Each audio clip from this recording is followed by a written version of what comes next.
सभी का बहुत बहुत स्वागत है आपके अपने ऑनलाइन इंस्टीट्यूट निशांत ज्ञान के यूट्यूब प्लेटफॉर्म पर। मैं नितिन उपाध्याय आप सभी का स्वागत करता हूं, अभिनंदन करता हूं आज के अपने इस वीडियो पर। मित्रों, आज के वीडियो का टॉपिक आप सभी लोग जानते हैं, हम लगातार आपके लिए शिक्षण अधिगम के सिद्धांत को पूरा कराने के लिए जद्दोजहद में हैं कि जल्द से जल्द आपका जो मेरा यह श्रृंखला चल रहा है, यह श्रृंखला पूरी तरीके से पूर्ण हो जाए, जिससे मैं अपने वादे पर पूरी तरीके से खरा उतर सकूं और भविष्य में बोल सकूं कि मैंने आपके लिए जो वादा किया था उस वादे को पूर्ण किया। ठीक है, आगे मैं इस वीडियो को ज़्यादा से ज़्यादा शेयर करने के लिए और लाइक करने के लिए, सब्सक्राइब करने के लिए इस वजह से नहीं कहता हूं क्योंकि हमारे चैनल और आपके परिवार का उद्देश्य बिल्कुल भी यह नहीं है कि हम जो है पीडीएफ के माध्यम से अपनी उंगलियां घिसें। मेरा उद्देश्य सीधा सीधा यही है कि हम लेक्चर वीडियो के माध्यम से आपकी तैयारी में चार चांद लगवाएं। लेकिन समस्या इस बात की है कि हम इस डिजिटल बोर्ड के अभाव की वजह से हम इस वीडियो को हम आपके सामने लेक्चर की तरह नहीं ले सकते हैं। इस वजह से पीडीएफ के रूप में आपके सामने मैं दे रहा हूं। ठीक है, एक बच्चा हमसे कह रहा था कि भैया मैं लेखपाल की तैयारी करता हूं, मैं वीडियो की तैयारी करता हूं, मतलब तमाम सारी प्रतियोगी परीक्षाओं की तैयारी करता हूं, उसके साथ साथ डीएलएड भी कर रहा हूं, आप ही के कहने पर डीएलएड कर रहा हूं। तो डीएलएड की परीक्षाएं आने वाली है, साथ ही साथ हमारे प्रतियोगी परीक्षाएं आने वाली हैं। तो इन परीक्षाओं को हम मैनेज कैसे करें? तो मित्रों मैं बता दूं, वर्तमान के समय में जो आप 23-24 साल की एज में चल रहे हैं, यह 23-24 साल की एज जो है जवानी की एज होती है। कौन कहता है कि आसमान में सुराख नहीं हो सकता है? एक पत्थर तो तबीयत से उछालो। अगर एक पत्थर आप तबीयत से उछालोगे तो निश्चित रूप से आसमान में छेद दिखाई देगा। ठीक है, वो जवानी नहीं जिसकी कोई कहानी नहीं। अगर आपके अंदर जुनून है, जवानी का मतलब ये होता है कि आपके अंदर जुनून है, जज्बा है कुछ करने के लिए, तो निश्चित रूप से आप सभी चीज़ें जो है मैनेज कर सकते हैं। 12 घंटे को 24 घंटे बनाने की काबिलियत आपके अंदर आ जाएगी जिस दिन आप परिश्रम को अपना हथियार बना लेंगे। समझ में आया? चलिए सूक्ष्म शिक्षण एवं शिक्षण के आधारभूत कौशल की बात करते हैं। मित्रों मैं आपको बता दूं, यह कोई यह कोई विधिवत चैप्टर नहीं है हमारे ख्याल से। यह सूक्ष्म शिक्षण जो होता है, यह जो है माइक्रो टीचिंग इसे बोलते हैं। इसका पूरा उद्देश्य यही होता है कि हम जो ट्रेनिंग ले रहे हैं, जो डीएलएड या बीएड की ट्रेनिंग ले रहे हैं, इस डीएलएड या बीएड की ट्रेनिंग में हम जो है किस तरीके से बच्चों के सामने प्रदर्शित अपने ज्ञान को करेंगे, यही होता है सूक्ष्म शिक्षण। मित्रों ध्यान रखिएगा, यह कक्षा शिक्षण की कोई विधि नहीं है, यह शिक्षक प्रशिक्षण की एक प्रयोगशाली एवं वैश्लेषिक तकनीकी है। इसमें शिक्षण इकाई की छोटी छोटी इकाई में बांट देते हैं, प्रत्येक इकाई अपने आप में पूर्ण होती है। इसमें कक्षा शिक्षण की जटिलताओं को कम किया जाता है। एक समय में, ध्यान रखिएगा, एक समय में एक कौशल को लेकर 5-10 मिनट की पाठ योजना तैयार किया जाता है और कक्षा शिक्षण की जटिलताओं को निम्न प्रकार से कम किया जाता है। मित्रों आप सभी लोग जो है अपना प्रैक्टिकल फाइल जरूर बनाए होंगे सूक्ष्म शिक्षण को लेकर के, जैसे कि उसमें लेसन प्लान आप जरूर बनाए होंगे। उस लेसन प्लान में जो आप लेसन प्लान बनाते हैं वो आप प्रैक्टिकली फाइल के रूप में बनाते हैं। निश्चित रूप से मैं उम्मीद करता हूं कि आप उसी तरीके से अपनी कक्षा में अपने बच्चों के बीच भी पेश आए होंगे, है ना। और यह जो आप लेसन प्लान बनाते हैं, सूक्ष्म शिक्षण करते हैं, बहुत ही सूक्ष्म टाइम का होता है। 5 से 10 मिनट में हमें किसी टॉपिक को बच्चों के दिमाग के अंदर कॉपी पेस्ट करना होता है, यही होता है सूक्ष्म शिक्षण। आगे बात करें मित्रों, एक समय में एक कौशल को लेकर पाठ्य वस्तु को एक इकाई सीमित रखना, कक्षा में छात्र संख्या घटाकर 5 से 10 छात्र सूक्ष्म करना, पाठ अवधि को 5 से 10 मिनट बनाकर सूक्ष्म करना। मित्रों ये जो सूक्ष्म शिक्षण होता है, सूक्ष्म का मतलब ही होता है सूक्ष्म। इसमें हम सूक्ष्मता को मतलब कि वरीयता देते हैं, कम से कम बच्चों को बैठा करके और कम से कम मिनट में ज्यादा से ज्यादा ज्ञान देने का प्रयास करते हैं। ठीक, बीएम सोरे ने क्या कहा है कि सूक्ष्म शिक्षण कम छात्रों एवं कम शिक्षण क्रियाओं वाली प्रविधि है। एलन महोदय ने कहा है यह शिक्षण का सूक्ष्म रूप है जिसके अंतर्गत छोटी कक्षा को थोड़े समय में पढ़ाना होता है, अर्थात कक्षा शिक्षण का लघु रूप होता है। ठीक है, इसकी विशेषताएं क्या होती है? विषय वस्तु की एक छोटी इकाई के रूप में तैयार करना होता है, 5-10 छात्रों को एक साथ पढ़ाना होता है, सूक्ष्म पाठ 5-10 मिनट का ही होता है, अनुशासन की समस्या नहीं रहती है। हम बच्चों को जो है एक बार बैठा देंगे तो वो आराम से अपना बैठेंगे और हमारी बातों को सुनेंगे। पाठ्य वस्तु एक संप्रत्यय तक ही सीमित रहता है, पर्यवेक्षक के द्वारा पाठ के उपरांत समुचित रूप से प्रतिपुष्टि दी जाती है, फीडबैक दी जाती है। इस बात को भी ध्यान रखिएगा। ठीक है, जब कक्षा में बच्चे कम रहेंगे, हम कम ही समय में थोड़े से मतलब कि पाठ के थोड़े से भाग को हम पढ़ाएंगे तो निश्चित रूप से हम उसमें अपने आप को जो है बेहतर कर पाएंगे। मित्रों, यह एक शिक्षक के लिए नहीं होता है, यह एक प्रशिक्षु के लिए होता है। अगर जिस दिन आप शिक्षक बन जाएंगे उस दिन आप प्रशिक्षु थोड़ी रहेंगे, उस दिन तो आप वेल ट्रेंड शिक्षक हो जाएंगे। उस दिन आप पूरी कक्षा को मैनेज कर लेंगे। जिस तरीके से आप छोटी कक्षा को मैनेज कर रहे हैं उसी तरीके से आप जब पूर्ण शिक्षक बन जाएंगे तो पूरी कक्षा को मैनेज कर लेंगे, तब वहां पे पूरा आप शिक्षक बन जाएंगे। इसकी आवश्यकता क्या होती है? सूक्ष्म शिक्षण एक अभ्यास की प्रक्रिया है। इसमें शिक्षक थोड़े से छात्रों को एक साथ पढ़ाते हैं। पाठ समाप्त होने पर शिक्षक अपने पर्यवेक्षक से विचार विमर्श करते हैं। पर्यवेक्षक द्वारा सुझाए गए तथ्य पर शिक्षक गौर करता है और उसमें सुधार करता है, मूल्यांकन करता है और अपनी कक्षा शिक्षण को अच्छा बनाता है। ठीक है, आवश्यकता और महत्व क्या है? मित्रों, सूक्ष्म शिक्षण एक अभ्यास की प्रक्रिया है। हम प्रशिक्षु हैं और प्रशिक्षु क्या करते हैं? सूक्ष्म शिक्षण के माध्यम से अपने शिक्षण कौशल को जो है बेहतरीन कर पाते हैं। ठीक है, उनके पर्यवेक्षक कौन होते हैं? विद्यालय में, जिस विद्यालय में आप टीचिंग करने जाते हैं उस विद्यालय के प्रधानाध्यापक आपके पर्यवेक्षक के तौर पे नियुक्त होते हैं। ठीक है, चलिए सोपान के बारे में बात किया जाए। मित्रों, सोपान क्या होता है? पुनः ध्यान रखिएगा, पुनः प्रतिपुष्टि करना। सबसे पहले ध्यान रखिएगा पाठ योजना होता है। क्या होता है? पाठ योजना। सबसे पहले आप पाठ योजना बनाते हैं, उसके बाद जो है शिक्षण कार्य करते हैं, उसके बाद प्रतिपुष्टि का मतलब क्या होता है? फीडबैक लेते हैं, उसके बाद उसे जो है पुनः नियोजन का मतलब होता है री मैनेजमेंट करते हैं, उसके बाद पुनः निरीक्षण का मतलब होता है री इंस्पेक्ट करते हैं, री इंस्पेक्ट का मतलब होता है निरीक्षण करना, पुनः निरीक्षण करते हैं और फिर जो है बाद में भी बच्चों से फीडबैक लेते हैं। सबसे पहले पाठ योजना बनाएंगे, तब शिक्षण कार्य करेंगे, तब फिर फीडबैक लेंगे, फिर जो है हम एक मैनेजमेंट बनाएंगे किस तरीके से बच्चों को गृह कार्य वगैरह देंगे, उसके बाद हम री इंस्पेक्ट करेंगे, एक बार पुनः निरीक्षण करेंगे बच्चे लिखे हैं कि नहीं लिखे हैं, फिर से हम अंतिम में फीडबैक मांगेंगे, बेटा मैंने जो पढ़ाया वो अच्छा था कि नहीं था। इस तरीके की प्रक्रियाएं जो है सूक्ष्म शिक्षण में चलती रहती हैं। मित्रों, शिक्षण कौशल की बात की जाए तो शिक्षण कौशल क्लार्क महोदय ने क्या कहा? शिक्षण कौशल उन क्रियाओं पर आधारित है जो छात्र व्यवहार में परिवर्तन लाने के लिए नियोजित एवं क्रियान्वित करता है।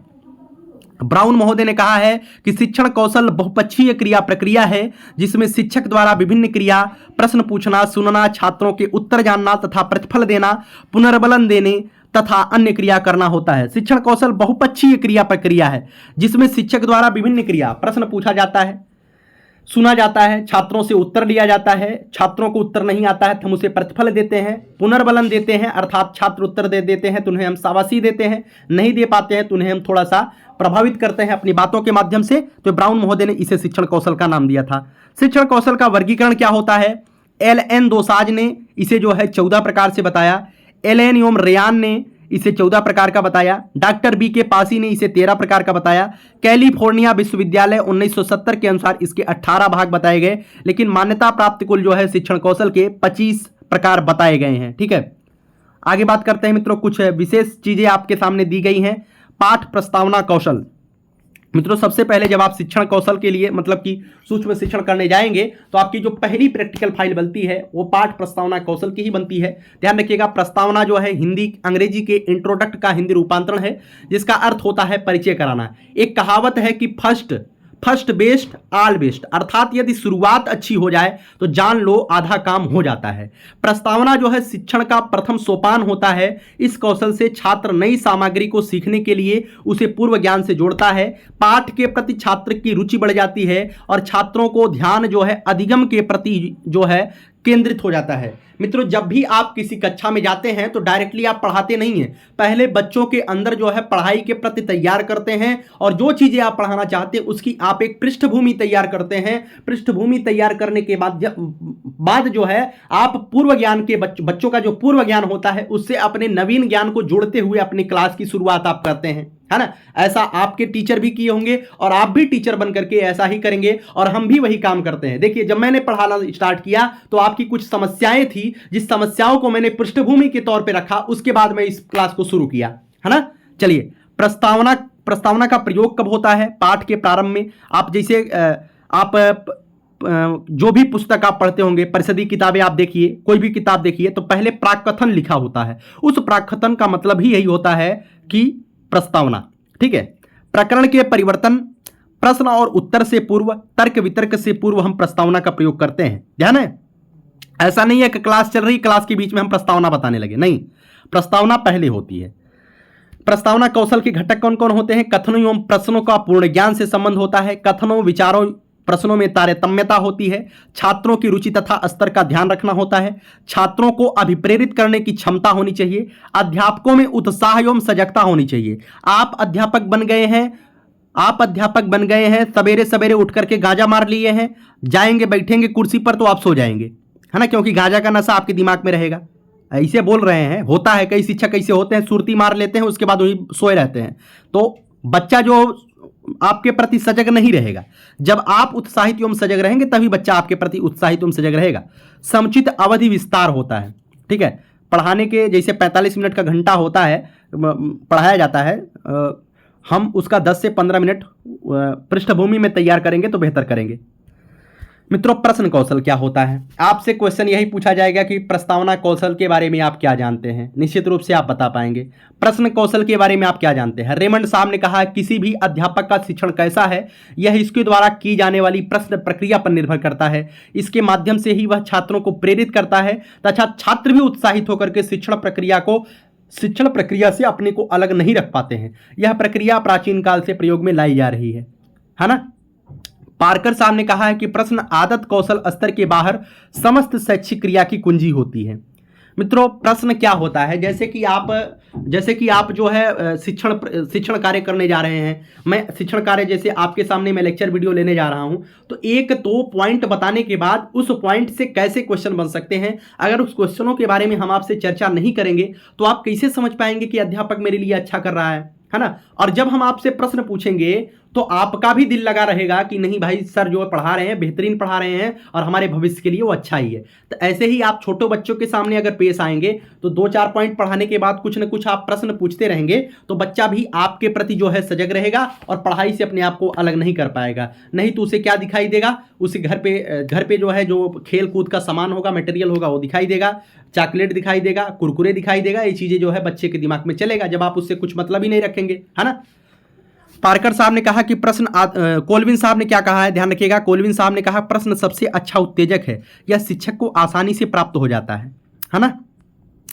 प्रश्नों के प्रकार: मानसिक क्रिया के आधार पे, पाठ्य सामग्री के आधार पे, शिक्षण के उद्देश्यों के आधार पे 3 तरीके से हम प्रश्नों के प्रकार बता सकते हैं। एक तो मानसिक क्रिया, बच्चों को मानसिक क्रियाओं पर, अर्थात हम पाठ्यक्रम से अतिरिक्त बच्चे के मानसिक रूप से क्वेश्चन पूछ सकते हैं। हिंदी पढ़ा रहे, मैंने उससे पूछ लिया, चल बताओ आपके पास 2 गाय है, 2 गाय और आपके पास आ जाती है तो आपके पास कितनी गाय होंगी? तो ये मानसिक क्रिया के आधारित प्रश्न हो जाएगा। पाठ्य सामग्री का मतलब जो चीजें पढ़ा रहा हूं उसमें से आपसे पूछा जाए। शिक्षण के उद्देश्यों के आधार पे, हमारे जो शिक्षण का उद्देश्य है उसके आधार पे हम क्वेश्चन भी कुछ पूछ सकते हैं बच्चों से।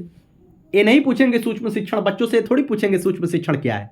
शिक्षण के उद्देश्यों का मतलब यह है कि हमारा जो उद्देश्य है बच्चों को सिखाना, उस सिखाने के उद्देश्य में जो भी प्रश्न हमसे बन सकता है उससे हम क्वेश्चन पूछ सकते हैं बच्चों को, अवस्था को ध्यान में रखते हुए। विशेषता क्या होती है?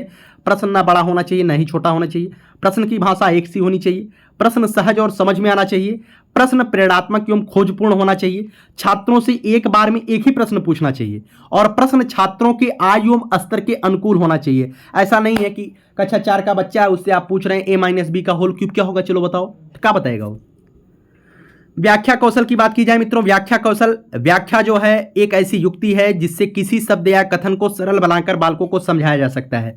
व्याख्या में कठिन शब्द की जगह सरल शब्द बनाए जाते हैं और जटिल विचारों को छात्रों को अनुभूत भावों से प्रस्तुत किया जाता है। जो भी जटिल विचार होते हैं, जटिल तरीके से लिखे हुए होते हैं, हम उसे जो है बहुत ही आसानी से बच्चों के बीच रखने का प्रयास करते हैं और बच्चों की ही भाषा में रखने का प्रयास करते हैं और बच्चों के सामने इस तरीके से हम उस व्याख्या को रखते हैं कि बच्चा उस व्याख्या को अपनी ज्ञानेंद्रियों से अनुभव कर पाए। सभी कठिनाइयों को सरलतापूर्वक हम उसमें प्रस्तुत करते हैं, इस बात को भी ध्यान रखिएगा। अर्थात सरल से सरल एवं कठिन से कठिन विषय वस्तु को सरलता से प्राप्त करने की जो होता है, जो नियम होता है, उसे ही क्या कहते हैं? व्याख्या कहते हैं। मित्रों, सावधानियां व्याख्या की क्या होती है? व्याख्या शुद्ध एवं स्पष्ट होना चाहिए। आप व्याख्या कर रहे हैं, उसमें कुछ शब्द ऐसे बोल दिए जो बच्चा समझ ही नहीं पाए, क्या मतलब रहेगा? छात्र की मानसिक स्तर एवं कक्षा के स्तर के अनुसार होना चाहिए। रुचि एवं ध्यान को मद्देनजर व्याख्या करनी चाहिए। कठिन शब्दों का प्रयोग नहीं करना चाहिए। इसका प्रयोग छोटी कक्षा में कम, बड़ी कक्षा में ज्यादा करना चाहिए। विचारों में क्रमबद्धता होनी चाहिए, इस बात को भी आप ध्यान रखिएगा, है ना। चलिए ये चीजें आप लिख सकते हैं, ऐसा नहीं है कि जैसे आपसे पूछा जाए कि व्याख्या कौशल की सावधानियां क्या क्या होती है, तो आप जो है ऐसा जरूरी नहीं है जो चीजें मैंने पीडीएफ में लिखा वही चीजें आप लिखें, आप अपने मन से भी आप लिख सकते हैं, क्योंकि आप एक प्रशिक्षु हैं, आप एक शिक्षक बनने वाले हैं और आप कभी ना कभी आप एक छात्र के रूप में शिक्षा अध्ययन किए हैं, तो आप लिख सकते हैं। व्याख्या कौशल के घटक कौन कौन से होते हैं? प्रारंभिक कथन का स्पष्ट प्रयोग होना चाहिए, स्पष्ट वक्तव्य होना चाहिए, भाषा प्रवाहता होनी चाहिए, मुहावरों का प्रयोग होना चाहिए, लिंकिंग वर्ड्स का प्रयोग जैसे किंतु परंतु इसलिए तथा का प्रयोग भी होना चाहिए। ठीक है, व्याख्या कौशल के घटक होने चाहिए। भाषा में प्रवाहता जरूर होनी चाहिए, जैसे मैं आपको पढ़ा रहा हूं, बीच बीच में हमारा प्रवाह ही खत्म हो जाए, बीच बीच में हम गूंगा पपअप करने लगे तो हम तो खत्म हो जाएंगे, मतलब हमारे अंदर कोई शिक्षण कौशल है ही नहीं। तो आप भी अगर शिक्षक बनेंगे, बच्चों के बीच जब जाएं, तो आपकी भाषा में प्रवाहता होनी चाहिए। और एक शिक्षक की सबसे बड़ी गुण यही होता है कि उसकी भाषा में प्रवाहता रहे, वह कभी भी रुके ही ना अपने पूरे शिक्षण प्रक्रिया के दौरान। ठीक है, चलिए श्यामपट्ट लेख कौशल क्या होता है? श्यामपट्ट के बिना कक्षा पूर्ण ही नहीं होता है, कदम कदम पर शिक्षक को इसकी आवश्यकता पड़ती है और श्यामपट्ट से ज्ञान अस्थायी एवं प्रभावशाली होता है। श्यामपट्ट का प्रयोग प्रत्येक शिक्षक को करना चाहिए और श्यामपट्ट शिक्षक और छात्र के बीच की एक कड़ी होती है। ठीक है, उपयोगिता क्या होता है? पूरी कक्षा को एक साथ गृह कार्य, उदाहरण आदि समझाया जा सकता है, मूल्यांकन आसानी से किया जा सकता है, गणित एवं विज्ञान के लिए अति आवश्यक होता है श्यामपट्ट, और परीक्षण छात्र का आसानी से किया जा सकता है। ठीक है, सावधानियां क्या होती हैं?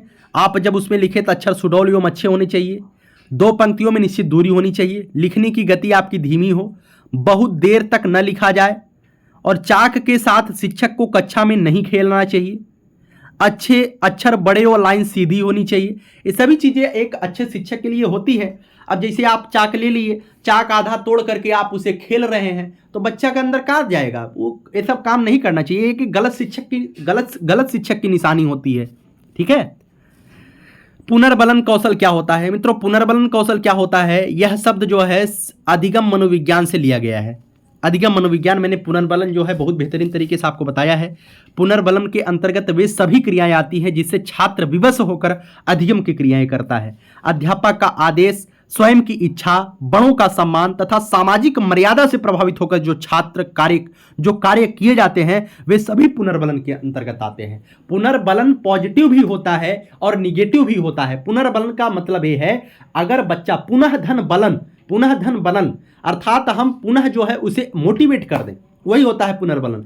अगर बच्चा बेहतर काम कर रहा है तो हम उसे शाबाशी दे देंगे, और भी बेहतर काम कर रहा है तो हम उसे पुरस्कार के रूप में कुछ दे देंगे, तो बच्चा और अच्छा कार्य करने के लिए प्रेरित होगा। यह सकारात्मक पुनर्बलन है। और अगर बच्चा कोई गलत काम कर दिया है, जैसे कक्षा 6ठी 7वीं का बच्चा है और कहीं से वो सुरती और गांजा मार के चला आया, अब आपकी कक्षा में है और आपको पता है बच्चा गांजा मार के आया है और इधर उधर लेट रहा है उसी में, है ना, तो आपको पुनर्बलन देना है। अब ये नहीं है कि उसके पुनर्बलन बहुत बढ़िया बेटा गांजा मार लिए तो आप अपने जीवन का सबसे बेहतरीन कार्य कर लिए, अपने माता पिता का नाम रोशन करोगे, ये पुनर्बलन उसे नहीं देना है। हम उसे पुनर्बलन निगेटिव देंगे, नकारात्मक पुनर्बलन देंगे, उसे मारेंगे नहीं, लेकिन हाँ उसे जो है ऐसा पुनर्बलित करेंगे, हम बताएंगे कि देखो बेटा यह गांजा पीता था, यह दारू पीता था, इस तरीके से इसका परिवार हो गया, वो खत्म हो गया, पूरी तरीके से बर्बाद हो गया। इस तरीके से हम उसे समझाने का प्रयास करेंगे। और बच्चों को तो मारना बिल्कुल भी नहीं है ना। पुनर्बलन आनंदवादी सिद्धांत पर आधारित होता है, जिसके अंतर्गत वांछित व्यवहार दोहराता है, अवांछित व्यवहार दूर करता है। ठीक है, उद्देश्य क्या है मित्रों? पुनर्बलन के उद्देश्य क्या होते हैं? प्रोत्साहित करने के लिए पुनर्बलन किया जाता है, छात्रों के उत्तर को संशोधित करने के लिए किया जाता है। ध्यान रखिएगा, छात्र अगर कोई उत्तर देता है वह गलत होता है तो हम उसके उत्तर को जो है संशोधित करवाने के लिए हम उसे तमाम तरीके के हिंट्स देते हैं। वह जो हिंट्स हम देते हैं वो पुनर्बलन ही होता है कि बच्चा अपना उत्तर संशोधित करके सही उत्तर पर आ जाए, बच्चे का दिमाग जो है गलत उत्तर से सही उत्तर की तरफ आ जाए, है ना। प्रेरित करने के लिए चीजें देते हैं। आगे बात करें, प्रश्न के प्रति रुचि उत्पन्न करने के लिए चीजें दिया जाता है ना। ध्यान रखिए, प्रश्न के प्रति रुचि उत्पन्न कराना होता है, पुनर्बलन तभी देते हैं। चलिए देखते हैं इस प्रश्न का जवाब पूरी कक्षा में कौन दे देता है ना। ये पुनर्बलन हो गया। जैसे ही मैंने चैलेंज की बात कर दिया कि चलिए देखते हैं इस प्रश्न का जवाब पूरी कक्षा में कौन देता है, तो भले ही कक्षा में 10 बच्चा इसका जवाब दे दे, लेकिन यह चैलेंज के रूप में वो अपने जीवन अपने ऊपर लेगा और सभी बच्चे जो है इसका जवाब देने के लिए अभिप्रेरित होंगे। तो प्रश्न के प्रति बच्चों के अंदर रुचि पुनर्बलन के माध्यम से जगाई जा सकती है। पुनर्बलन के प्रकार कौन कौन से होते हैं? तो एक धनात्मक होता है, जो मैंने बताया, एक सकारात्मक होता है, एक ऋणात्मक होता है। जब वो अच्छा काम करे तो उसे आप जो है शाबाशी देंगे, पुरस्कार देंगे, और जब गाजा मार के आए तब उसे जो है आप नकारात्मक पुनर्बलन देंगे, और ज़रूरत पड़ने पर उसे दंड भी दिया जाएगा। ऐसा भी प्रावधान पुराने समय में था, लेकिन नई शिक्षा नीति में ऐसा प्रावधान बिल्कुल भी नहीं है। आप बच्चे को कदापि कभी भी दंड नहीं देंगे। एक अच्छा शिक्षक कभी भी अपने बच्चों को दंड दे ही नहीं सकता है। वह बच्चों को अपने विचारों के माध्यम से प्रभावित करेगा, वह बच्चों को अपने उद्देश्यों से प्रभावित करेगा, वह बच्चों को अपने शिक्षण कौशल से प्रभावित करेगा, वह बच्चों को अपने शिक्षण प्रक्रिया से प्रभावित करेगा, वह बच्चों को बेहतर बनाने के लिए अपनी योग्यता से प्रभावित करेगा, न कि डंडे से प्रभावित करेगा। इस बात को ध्यान रखिएगा, ठीक है। लगातार प्रयास करिए बेहतर करने के लिए। फिर से मैं कहूंगा 24-25 साल की एज में अगर आप जीवन से सामंजस्य नहीं बना पाते हैं, 12 घंटे के समय में आप सामंजस्य नहीं बना पाते हैं, लगातार आप पूछते हैं भैया 12 घंटा का समय है और हमें इस चीज की तैयारी करनी है, तो हम किस तरीके से करें? मैं बता दूं, अगर इस एज में आप अपने समय के सामंजस्य को लेकर के कठिनाई में पड़े हुए हैं तो निश्चित रूप से आपकी जवानी बर्बाद है। आप अपने आप को युवा कह ही नहीं सकते हैं, ठीक है। बेहतर करिए और जुनून और जज्बा कुछ अलग करने के लिए रखिए।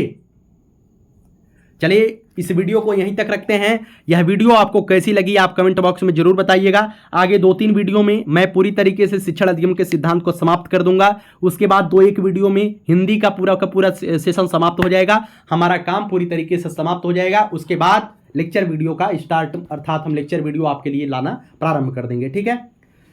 फिर से कहूंगा, यही जज्बा रहा तो मुश्किलों का हल भी निकलेगा। जमी बंजर हुई तो क्या वहीं से जल भी निकलेगा।